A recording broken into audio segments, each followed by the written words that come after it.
For the past 6 months, I've been living a stable, consistent life, comforted by the familiarity contained in the town I grew up in. Okay, so now I'm with Jay. Surrounded by the memories of certain streets I'd biked through during my childhood. At ease, spending time with friends I had known since I was 5. It's snowing, guys. Living close to family and being able to come to them whenever I needed them. This lifestyle of familiarity is vastly different from how I was living just before signing my lease. For a year, I was bouncing from place to place, living out of a suitcase, and dedicating my life to hustle culture, hidden in my closet at my second ever apartment. 6 months go by quick. It's July now, and it's time for me to pack my things back into my suitcase I had since forgotten about, hidden in my closet at my second ever apartment. It's strange how much can change in half a year, or even just a few months. In April, I remember dreading the day my lease was up. Now, in the month of July, I've become restless in this apartment. Returning to a life of familiarity is something I knew I needed, and I'm grateful I've been able to give myself that. Though, as the months have progressed, I've become increasingly aware of how little opportunities there are for me in the film industry in North Carolina. That being said, there is a strike, and I know it wouldn't be smart to sign onto another lease while most people who work in film are out of work. I decided I would return to a life of hopping between places, but it would be better this time.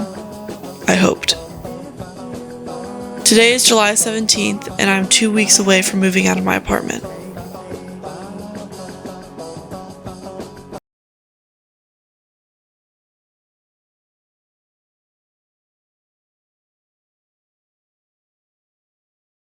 So I'm going to Europe. I'll be there for a month. For the first week and the last 2 weeks of my trip, I'm going to be traveling solo for the first time. I feel like I'm coming back to the version of myself where I'm all over the place, and all at the same time I'm trying to figure out what I'm doing. I'm like literally choosing to leave a week early, and I think part of that is because I want to like have a sense of control in the situation. I don't want to think about it. I knew that this time being in Europe would be different. I knew this because I was going to be alone, as opposed to before when I would travel with my now ex-boyfriend.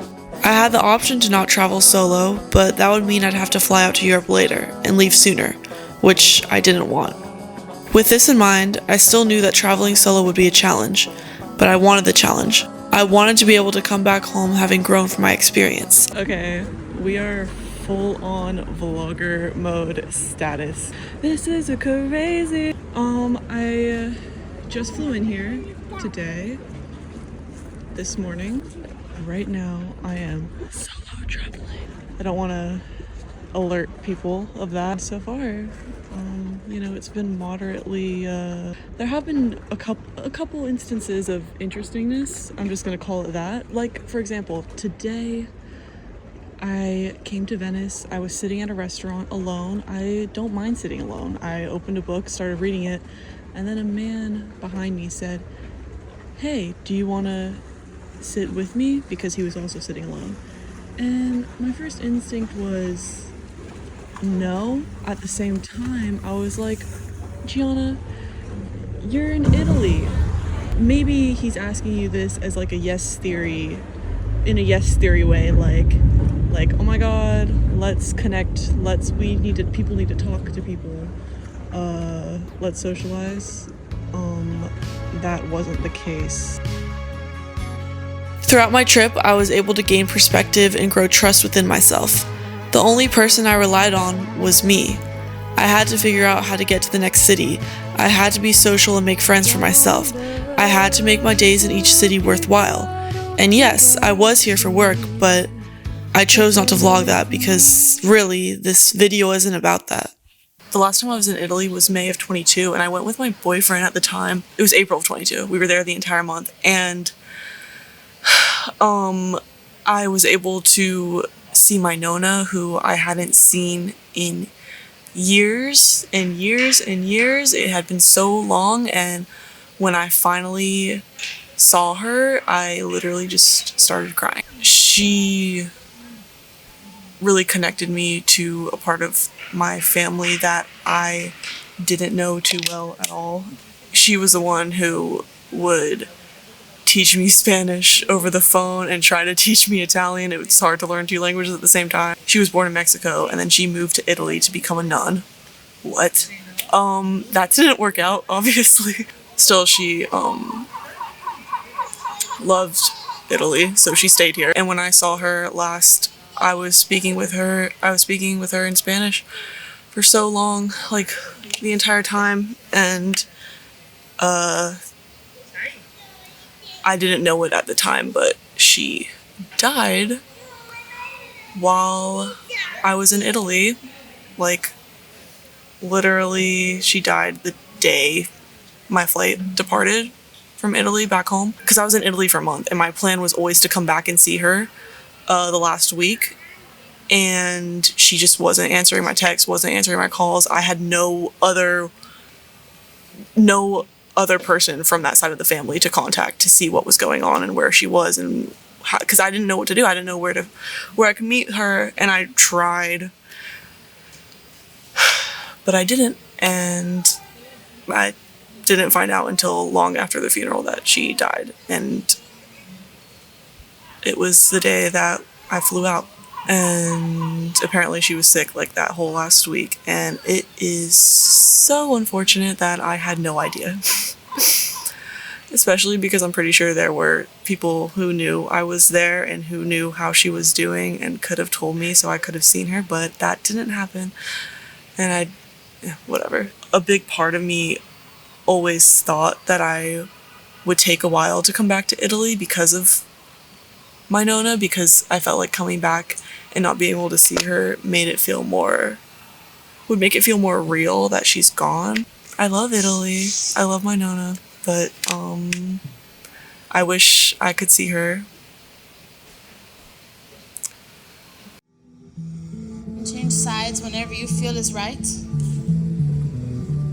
For some reason, we're obsessed with the thought that right and left side always have to be the same time. But right and left side is completely different when we come to class. So in my opinion, that means that there's always going to be a side that needs more time. So feel free to listen to your body, feel which side that is, breathe with it, accept the tension you feel. And with the exhale, allow yourself to let go of something, anything. Sometimes you know exactly who and what it is you need to let go of. Sometimes you don't, and that's fine. But through the deep breathing, just be open to the idea of inhale, accept, exhale, let go. For me, this video is about transition. It's about moving on. It's about forgiving and growing closer to yourself. I don't want this video to come across as though I think my life is so crazy and so important and I think everyone just needs to know. I want this video to be something that you might be able to relate to yourself. Maybe you're not traveling, maybe you're not bouncing from place to place, but maybe you're in a period in your life where things are changing and you feel like you can't grasp onto anything, but you have to. Because if you can't, then you're just floating. I've been home for 2 months now. In the beginning, it was a hard adjustment. Weirdly, living on a couch wasn't the reason. Just before flying to Europe, I was having a rough time dealing with the aftermath of a personal situation. In a way, leaving my apartment before the lease was up was a way for me to escape my reality. And it worked, at the time. As soon as I returned to the same town where I was driving down the same roads every day, the familiarity that I once loved seemed to be caving in on me, bringing in all the memories I had been trying so hard to push away. The feelings of regret and anger resurfacing with nowhere to go led me having to analyze why. Why do I care so much for a situation that happened months ago? Why am I letting it control me and my everyday life? While breaking down the situation was painful, it was necessary in order to understand myself and grow from it. The truth was, the whole reason why I got into a messy situation was because of something that happened long before. Really, this was something I had been dealing with for over a year. It took till now, October of 2023, to realize that. Having a healthy amount of alone time without distraction, while also being surrounded by family and friends I love, led me to this new understanding where I'm not regretful and I don't feel controlled by negative things that happened in my life. So yes, I'm technically living out of a suitcase again, and I'm sleeping on a couch so I have even less space than I did before. I'm splitting my time between two places. On paper, this sounds awful, sure. But in reality, I feel as though I'm in a better place than I was at 18, 19, or even just a few months ago. And that's because the weight is slowly lifting off my shoulders. My current situation is not perfect. The weight is still there. I don't know if it ever will be gone completely. But I'm learning to find growth in that. And that's what matters.